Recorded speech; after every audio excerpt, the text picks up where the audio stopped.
Lizwele to Azania. So I have decided to address the lies that are being told by our Dutch Afrikaner Broederbond propaganda machinery.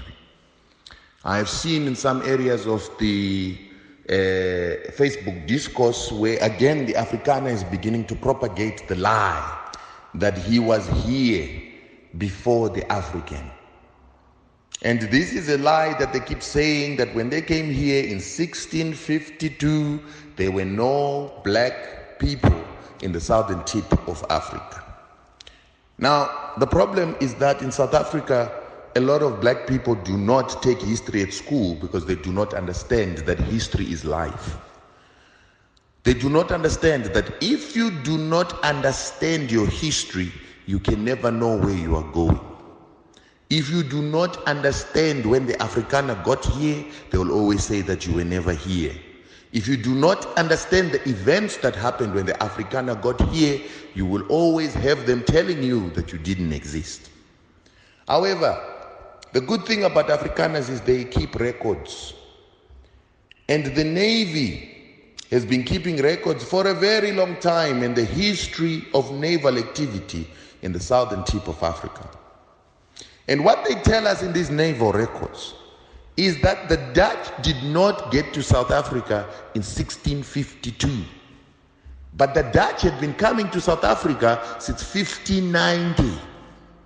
By the time we come from 1590 all the way to 1652, more than 2,000 ships had come all the way from the Netherlands and had stopped over at the southern tip of South Africa, and they had been able to reload and to, what do we call the word? They had been able to get provisions from the southern tip of South Africa so that they could proceed with their journey to India. They would have never made that journey to India without getting provisions at the southern tip of South Africa.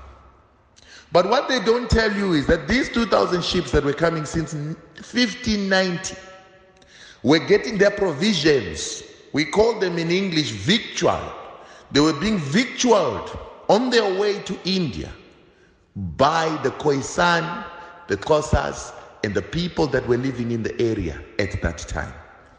There are books that have been written by the Dutch, the Germans, and many other people like the Portuguese that narrate what was happening since 1590, that the Dutch started stopping over, creating diplomatic relations with the Khoisan, getting interpreters, getting consultants, leaving their sheep, leaving their seeds.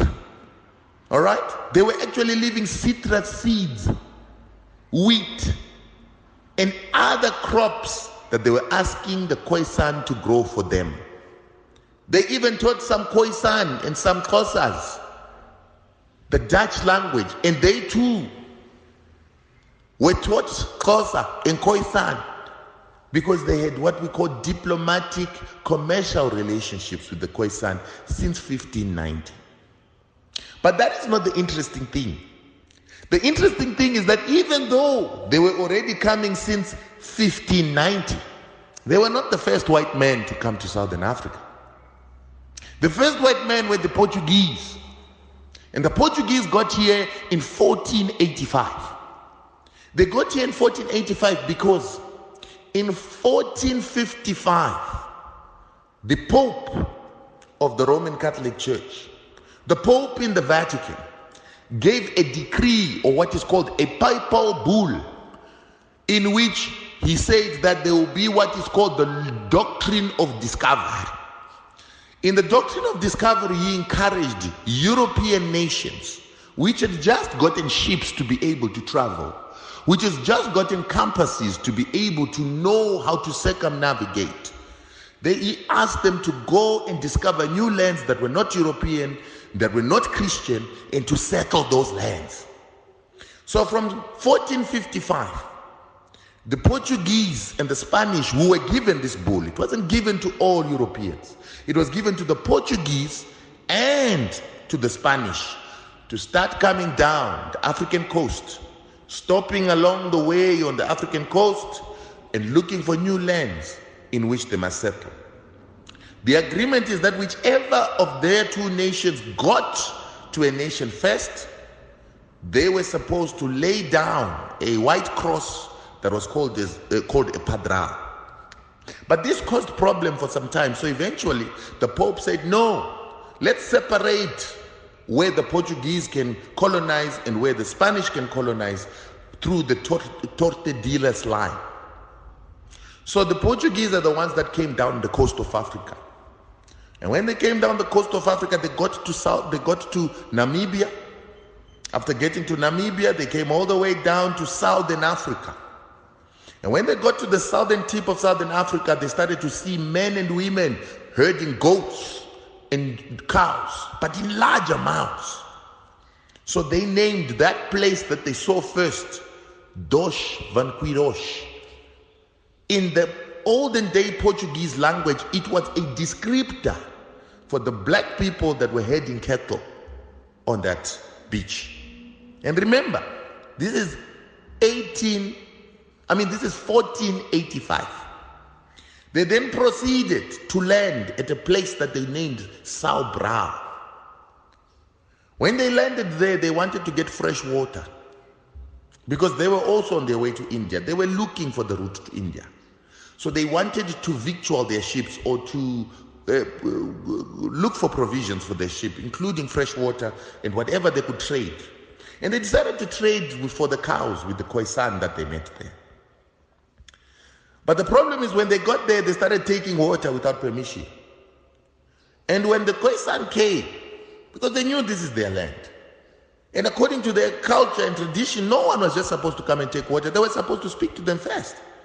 And when they saw people taking water, they were not happy. So they started throwing stones to warn them that, hey. And instead of the Portuguese, who were going with a man called Bartolomeu Diaz, acknowledging that they were doing something wrong, they started shooting at the Khoisan. They shot with their crossbows, they killed one man. The Khoisan got mad. And immediately with that madness, they took spears, they took stones, they took their harpoons that they used to hunt for whales, and they started to fight Diaz. Diaz and his men retreated, got on their ships, and they went. But they had to make a U-turn. They couldn't go all the way to the Indian Ocean and find their way to India. They had to make a U-turn, go back to Europe. In the books of one of the men that was with Bartolomeu Diaz, he says that these men were hunters of sea whales, sea wolves. They grew cannabis. They had coins. And they seemed to be sophisticated people. They even had domesticated dogs. That is an account that is being given by a man who landed at Sao Brau, the southern part of South Africa, in 1485. We then had our man Vasco da Gama coming in the 1590s to complete the task that was started by Diaz, to discover South Africa. But they could no longer discover South Africa because they were very clear that there were people there and there were people who were resisting them. So when he came and decided to come with gifts. They got there again, they got out of their ships, and they took gifts to the Khoisan who came to meet them. When they took those gifts to the people, one of the Portuguese or a number of the Portuguese decided to put their white cross, this thing called the padral, to show that they had discovered this place.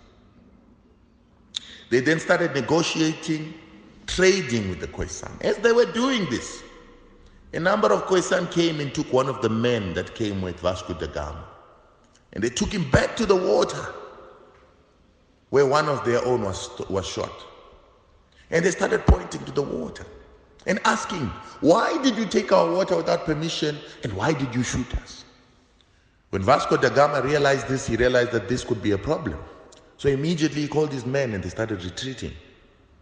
As they were retreating, the Khoisan then took down the padral that had been put and they burnt it. Now, one thing you must remember about this doctrine of discovery by the Pope is that a European nation could not just get to a piece of land and say we discovered it. They had to first of all plant the padrao.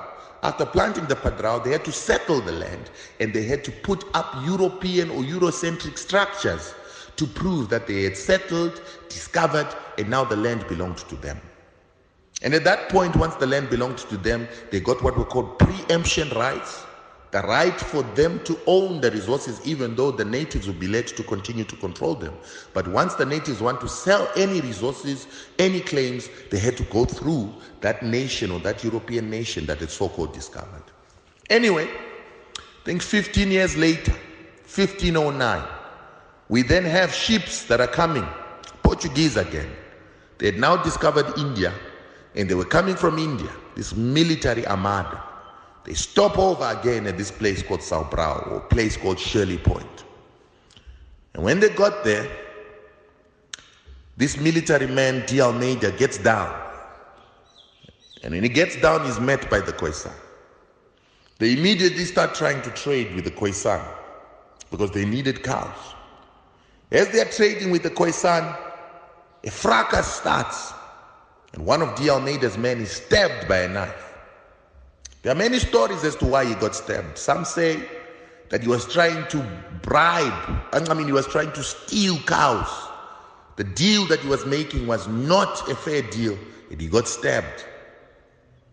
And with that, D. Almeida's army started fighting, shooting at these Khoisan, shooting with their crossbows. The Khoisan retreated up the mountains. The Portuguese followed them up the mountains. Unfortunately for them, a trap had been laid for them there. They were then assaulted by spears, stones, harpoons, and came back running down the mountain. D. Almeida himself was killed, and 60 of his men. The ships eventually left with Portuguese fighters fighting into the water and dying in the water. They left, went to Portugal, never came back to try and colonize or discover South Africa, because they were resisted by the Khoisan and the Xhosa people that were in that area. It is important for you to tell your children this history, because it shows that the Khoisan people were an advanced people. They had coinage, and it is assumed that that coinage is what then called other Europeans, because it was gold coinage that was coming from a place called Mutapa in Zimbabwe. It showed that they were trading in gold. There was trade taking place in Southern Africa. We had coins, we had gold, and the Khoisan were a civilized people that already knew that they must protect their land and their territory from occupation, and they were trading in gold with their neighbors in the north. This is what brought the Dutch down to Africa. They came looking for this place that had gold. They came looking for this place that was known as Ophir in white books. The King Solomon's mines, which was said to be in Zimbabwe in a place called Mutapa. That's what they came here looking for. And they came in the 1590s. And when they got here, they could see that they were dealing with people who knew their land. So they didn't come to discover. They knew the history of the Portuguese that had been defeated. So they came in friendship. They came in trade. In 1590s, they started trading with the Khoisan, leaving their seeds, leaving their goats, leaving their sheep, and asking the Khoisan who knew their land to start cultivating these crops and husbanding their animals, so that whenever their ships came, they would have stock to take with them to India, and then they would have stock on their way back to take to Europe. When the trust had been built from 1590 to 1652, there was trust between the Khoisan and the Dutch. There was trust between the Khoisan and the VOC, or what we call the East India Company. But being a company, the East Indian man, Bo van Riebeeck, had evil intentions. The intention to take over the land, The white man never wants to pay fees. That's why till today you see we have protests, we have strikes. It's because the white man and his greedy culture, greedy capitalism, primitive accumulation, never wants to pay fair value for value that he gets because he wants to be rich alone and he wants to be rich quickly. So they were trading together for 62 years. But the VOC were planning against the Khoisan that we must take this land. We must take this land from these people. And so that's why eventually, after 62 years of trade, they decided to bring with them, or is it 62 years? 72 years of trade. They decided to bring ships as usual. And these ships would dock. After docking, they would leave. But this time, 3 ships, dromedaries leading, came, stopped. But they had some suspicious-looking men. And these suspicious-looking men had no intention of continuing their journey. They came armed to the teeth to a city that had already established itself, where there was trade taking place. Farms belonging to the Khoisan, as had happened when they were during Diomaida's time, were prepared to trade. But instead, this time they were brutalized. Because inside those ships were an army ready to kill the owners of the land and to take over their businesses that were trading with the Afrikaner. This is how the Afrikaner got to start coming to take land. They killed the Khoisan. They imprisoned the Khoisan. They took all the properties that were close to the docks and they established the first wine farms. Claim Constantia. Some of these farms that we treat with such respect are the very first institutions of colonialism. Yet those viticultural farms were started by the Khoisan on behalf of those Dutch. The first sheep farms were started by the Khoisan. But now the European who was living in poverty, who had run away from poverty in Europe, came to take by force because of the abundance that he saw in Africa. So there is a lie when they say that there were no people in Southern Africa when they got here. They were trading before 1652. Who were they trading with? With the Khoisan, with the Xhosa. Not only were they trading, they were also going up the coast to where the Portuguese eventually settled in what is modern day Maputo. They were going up that coast. It was then called Delgoa Bay. And they were buying slaves from the Portuguese there. They even tried an expedition on their own. Okay? They tried an expedition on their own in 1710 when they went inland. I mean, in 1680, where they went inland, these Afrikaners, these Dutch, these Boers, trying to go and take slaves in KwaZulu-Natal, where they were attacking the clans, families that were in that area. It is because of those attacks that the Zulu nation was formed. And the Zulu nation was formed way after the Khoisan were already vanquishing and defeating the Portuguese. The reason why the Khoisan were finished was not because of the Zulus, as the lies of the Portuguese, of the Boers say. It was because of the Boers who had finished the Khoisan. They were hunting them like game because they knew that the Khoisan wanted their land back. They were hunting them like game because they knew that the Khoisan could fight back. They had the history of the Portuguese. Unfortunately, the Khoisan were vanquished because of trust. They trusted the white man. In the same way, our government trusts white farmers to teach us how to farm, yet these white people have destroyed the land. They've destroyed the seeds of the nation, giving us genetically modified seeds so that we can be reliant on them. They've removed seeds from watermelons, from grapes, so that they can monopolize the right to grow those foods. We must get wiser, ladies and gentlemen. Uyathakatha lo muntu, and they lie. Lizwe lethu